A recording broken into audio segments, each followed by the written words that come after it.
Good evening, and welcome to the Connecticut Department of Transportation's Public Information Meeting for Accessible Pedestrian Signal Upgrades. This project intends to upgrade pedestrian elements at existing traffic signals throughout central Connecticut to match current practice. My name is Claire Sylvester, and I am the project engineer for this project at the Connecticut Department of Transportation. I want to thank everyone for taking the time to join us. We hope our presentation will be informative, and we hope to answer your questions and concerns during tonight's question and answer session. By the end of tonight's meeting, we hope you will have a better understanding on the importance and benefit of this safety improvement.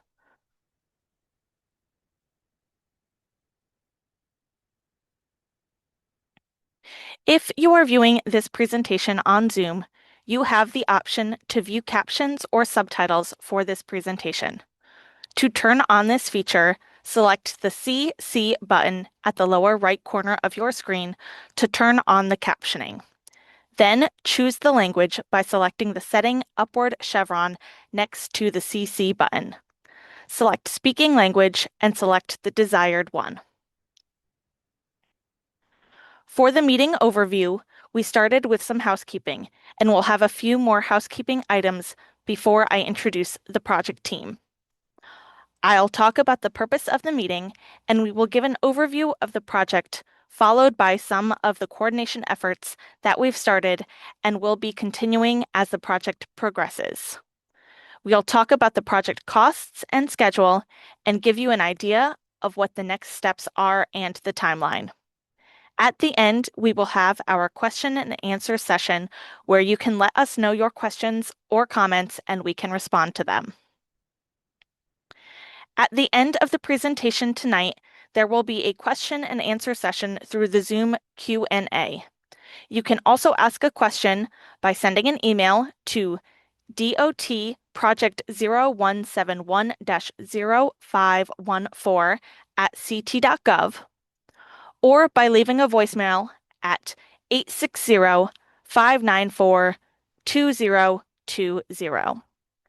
The comment period will be open through Tuesday, April 21st, and you can send an email or leave a voicemail until that date.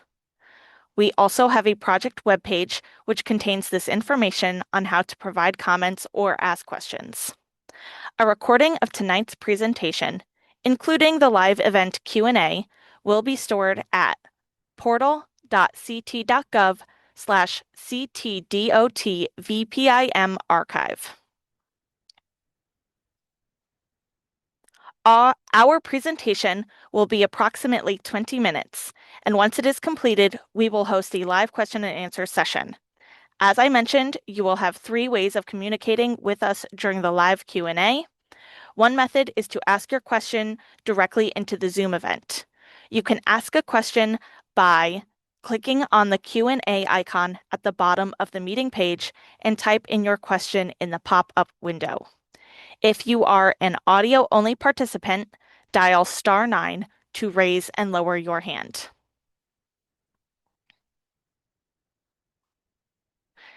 Title VI, Your Civil Rights. No person shall, on the basis of race, color, or national origin, be excluded from participation or subject to discrimination in the development of this project. We ask and would greatly appreciate it if you can fill out a very brief feedback survey at the end of the presentation that is located on the project's webpage. The survey will help CTDOT improve these public meetings going forward.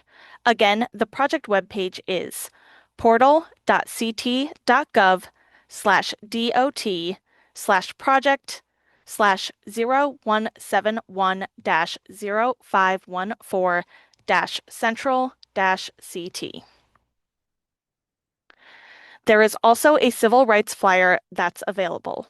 The website for that is portal.ct.gov/DOT/equity/title-VI.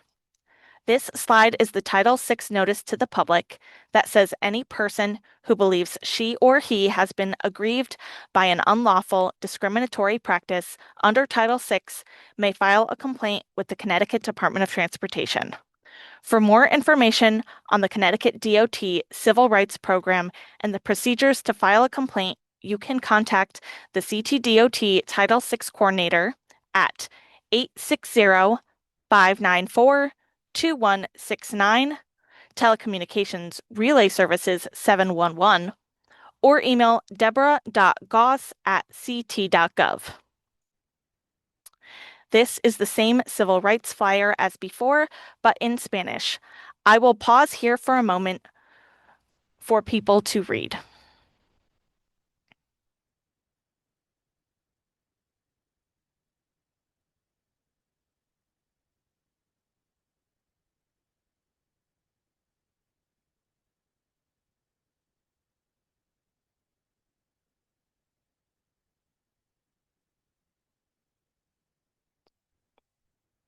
I would now like to introduce the project team. Matthew Bloom is our Division Chief of Traffic Engineering. Natasha Fatu is the State Safety Engineer for the State of Connecticut and the Principal Engineer of CTDOT's Traffic Safety Unit. Balazs Zoke is a Supervising Engineer at CTDOT's Traffic Safety Unit and is the Project Manager and will be moderating this presentation. I am Claire Sylvester, a Transportation Engineer at CTDOT's Traffic Safety Unit and also the lead project engineer for this project. Colleen Byrne is a consultant engineer for Tie and Bond and will be the primary presenter for the remainder of tonight's meeting. Jack Carlson is representing the CTDOT's right-of-way group. The purpose of today's meeting is to provide an introduction to CTDOT's Accessible Pedestrian Signal, or APS, upgrade project, provide project overview and status, obtain public info, and respond to public comments via live Q&A session. The APS Upgrades Project, the state of Connecticut owns and maintains 2,801 traffic signals. We are upgrading pedestrian signal components to match current state practice. The goal is to enhance pedestrian accessibility and address the safety of vulnerable road users. Factors that are considered: existing pedestrian treatment, age of the equipment, and the pedestrian crash history. Now I will pass it off to Colleen for the remainder of the presentation. Thank you, Claire. Good evening, everyone. My name is Colleen Byrne. I'm a consultant engineer with Tie and Bond, working with CTDOT on this project. I'll be walking through the project overview, starting with the locations included in the project, and then the types of improvements that are being proposed. So the project includes accessible pedestrian signal upgrades at 18 locations across District 1. These locations are distributed across multiple municipalities, including Berlin, Bloomfield, Bristol, East Windsor, Meriden, Middletown, New Britain, Newington, Plainville, Somers, Southington, South Windsor, Vernon, and Windsor. So most towns have one location, while Bristol, Middletown, Vernon, and Windsor each include 2 locations. So the map shown here provides a regional overview of where these improvements are being proposed. And these locations were selected by CTDOT based on system needs and where upgrades would have the greatest potential benefit. So the purpose of this project is to bring pedestrian facilities at these intersections into compliance with current MUTCD and ADA requirements. This includes installing accessible pedestrian signal push buttons, countdown pedestrian signal heads, updated sidewalk ramps, and where appropriate, implementing leading pedestrian intervals.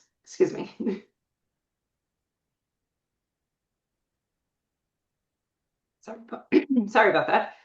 These improvements include or provide clear information to pedestrians about when it's safe to cross, and improve overall usability of the crossings.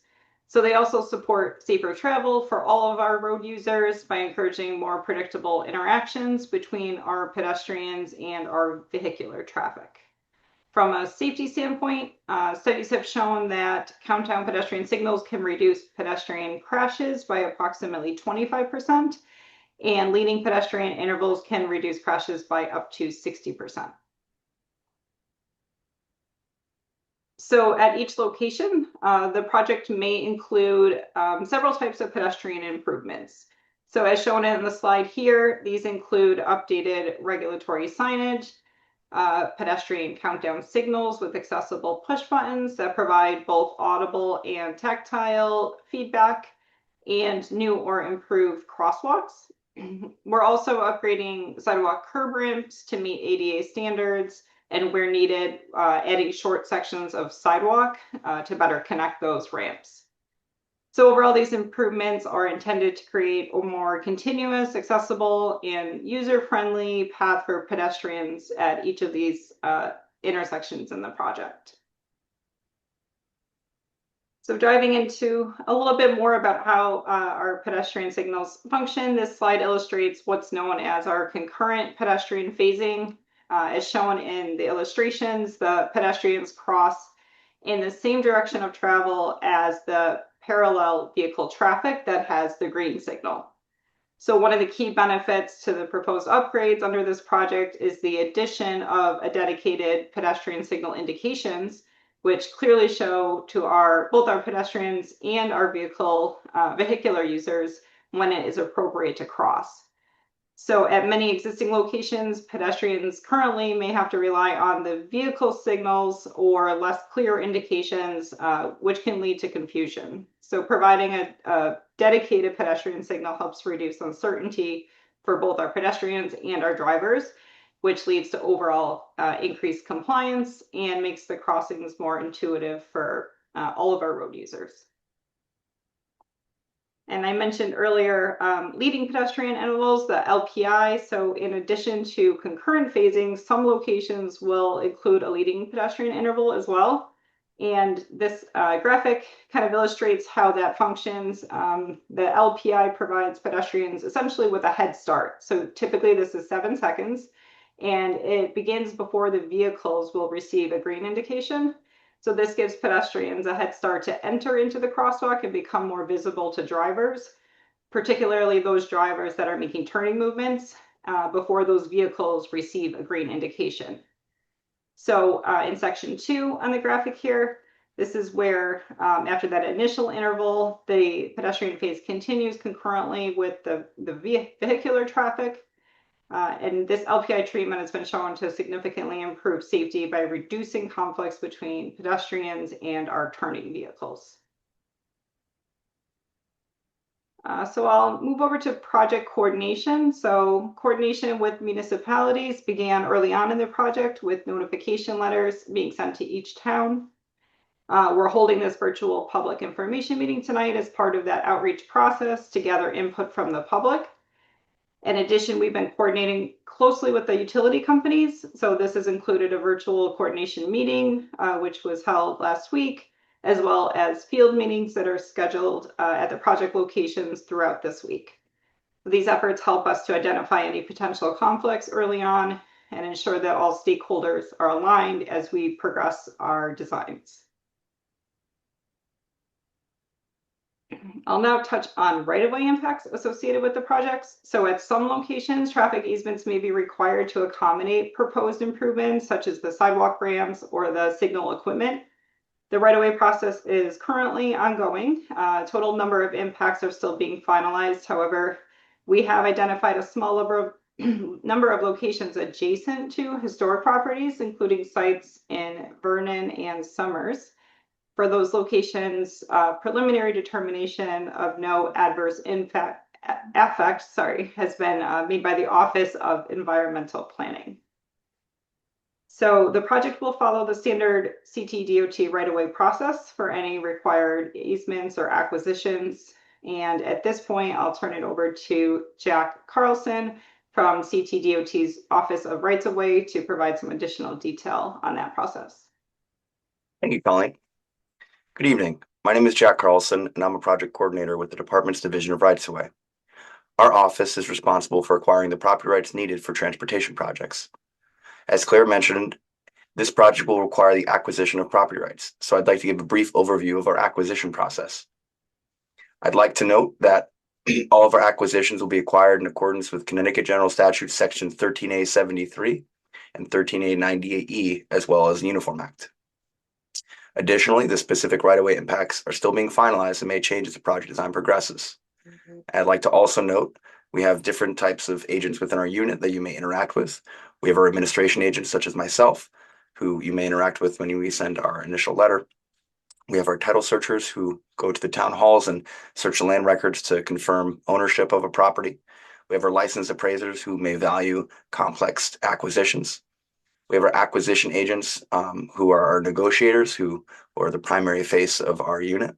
And then we have our title closing agents who will prepare the closing documents and record any necessary documents on the land records. Next slide, please. So the right-of-way acquisition process begins once the project design has progressed to a development milestone and all the impacts have been determined. At this point, each affected property owner will receive from our office a formal letter of intent to acquire, or what we call our initial letter, along with a property map which will depict the specific property rights being acquired. An example of this property map is shown on the right side of your screen. Next, our office will determine the fair market value of those property rights, which will be used to establish an offer of just compensation. That offer will be sent out to the property owner in writing, and a rights-of-way agent will be available to meet with the property owner to explain the project, go over the specific impacts to their property, and explain the department's offer. The property owner will then have a reasonable amount of time, typically 30 days, to consider the department's offer and enter into negotiations. When an agreement is reached, the department will then prepare all the necessary paperwork to record the deed and property map on the town land records. However, if an agreement is not able to be reached, in order to keep the project on schedule, the department will acquire the necessary property rights through its power of eminent domain. In that event, the state files a notice of condemnation in the Superior Court along with the monetary deposit in the amount of the department's initial offer. The affected property owner would then have 6 months from the date on the notice of condemnation they would receive to file an appeal if they felt that the department's offer was inadequate. Whether or not the property owner chooses to appeal, the money deposited in the court is available to be withdrawn by the owner at any time during that process. It's important to note that the department only acquires property rights that are needed for the project. If there are any questions regarding the right-of-way acquisition process, I can answer them after the presentation. And with that, I'll hand it back to Colleen. Thank you very much.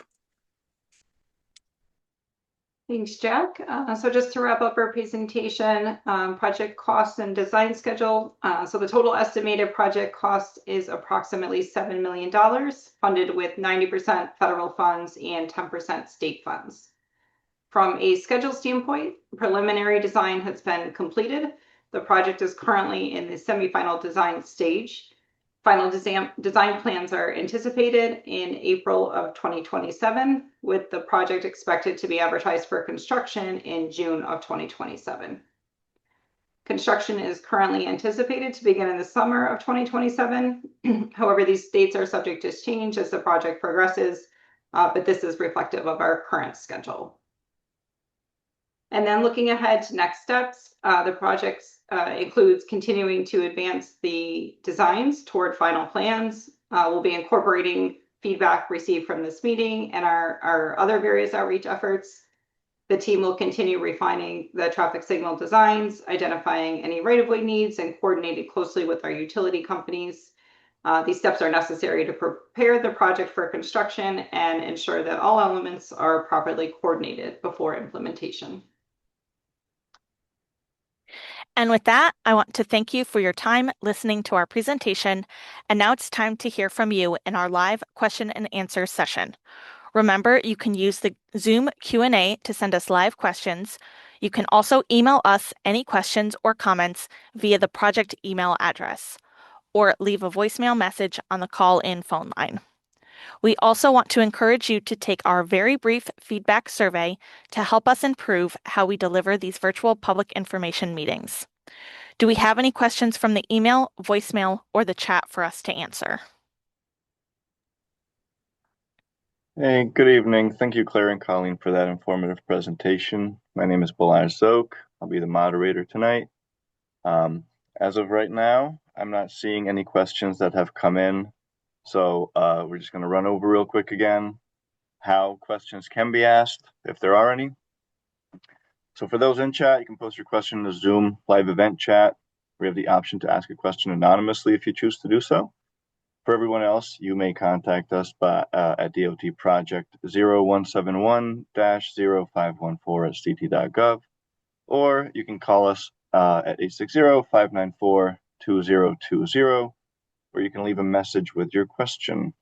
We also have the project webpage, which is portal.ct.gov/DOT/0171-0514-central-ct.gov.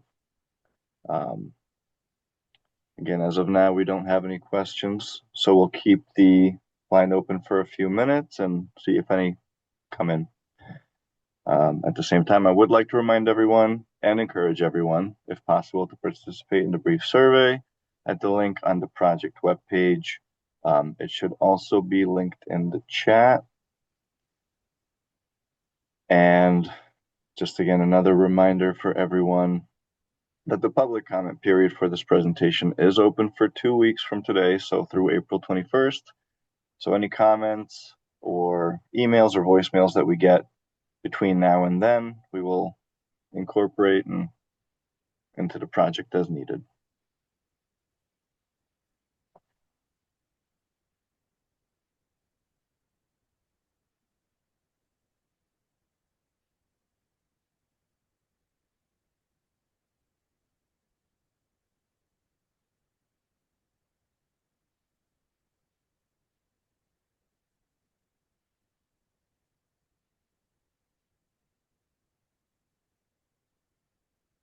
And we will keep the presentation going for a few more minutes in case we get a couple of questions.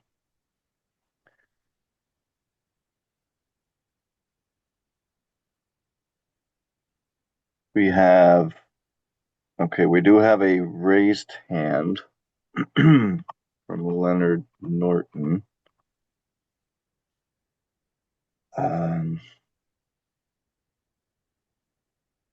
I'm not sure if we're able to have Mr. Norton. I'm not sure if we're able to have you chat live per se. If you could type in the question, we can get to it that way. In the meantime, I do see that we have a question from Gary Furstenberg saying that in residential neighborhoods, can these signals be put into flash at night, say 10 p.m. to 6 a.m., so that the APS is not running all night, keeping the neighbors awake at night?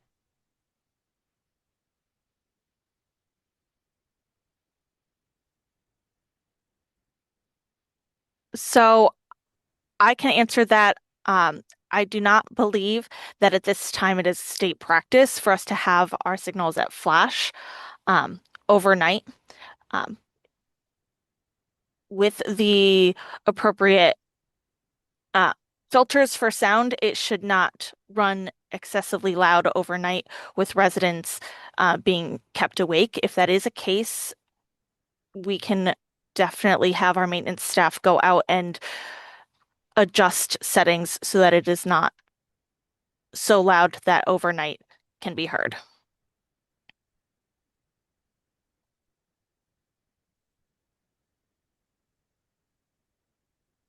Okay. Thank you, Gary, for that question. Hopefully, we were able to answer it sufficiently. If not, please follow up with us, and we're going to be looking at it obviously on a case-by-case basis. I have another question here from Annie Rubel. Do you have any other projects planned for ADA improvements to Middletown crosswalks / road safety improvements? If so, or if not, what would be a better place to find this information or find others working on developing a project of these kinds?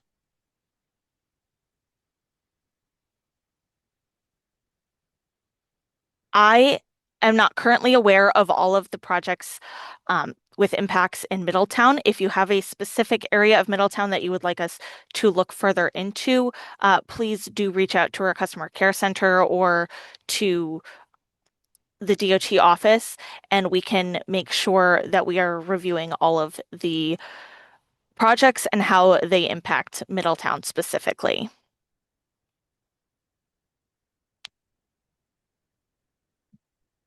All right, thank you, Claire. So yeah, we do have a customer care center that you can reach.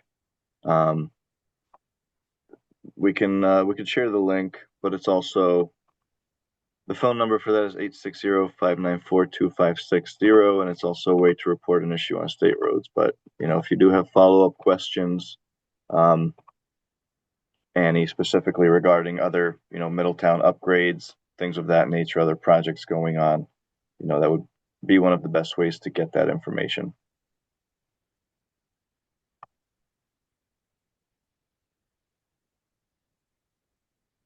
Okay, she says, thank you. So thank you for your question.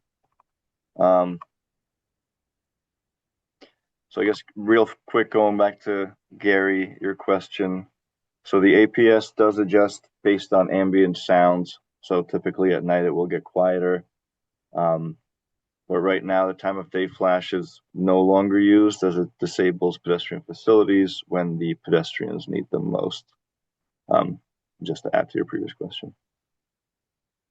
Again, we will keep it open for a few more questions in case they do come in. I'll run over one more time some of the housekeeping things, and if nothing comes in between now and then, I think we're going to end the presentation. But again, I'll give everyone a few more minutes.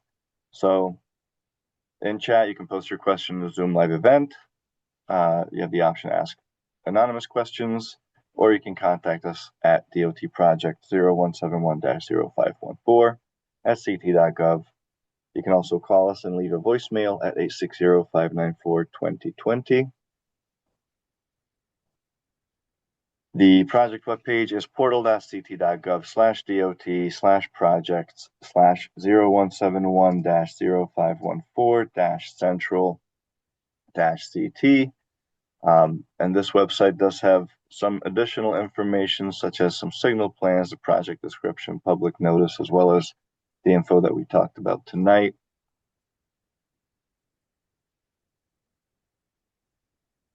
We also have a survey that is linked here on the project webpage, and I would encourage everyone to participate in the brief survey if possible.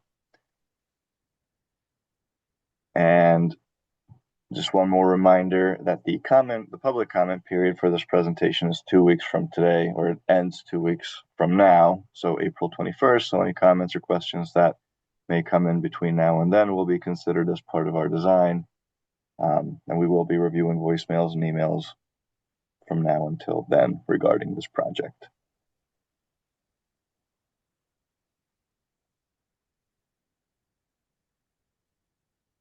Since we're not really seeing any more questions, I think we can start to wrap this up. So I would like to thank everybody for joining us this evening. Again, the comment period is open until April 21st. You may send us questions at the project email address or by voicemail at 860-594-2020. The project website again is portal.ct.gov/DOT/0171-0514-central-CT, where you can find copies of the plans and the link to the survey that I've talked about a few times and that we encourage everyone to fill out. With that, I think thank you all once again for your time and enjoy the rest of your night.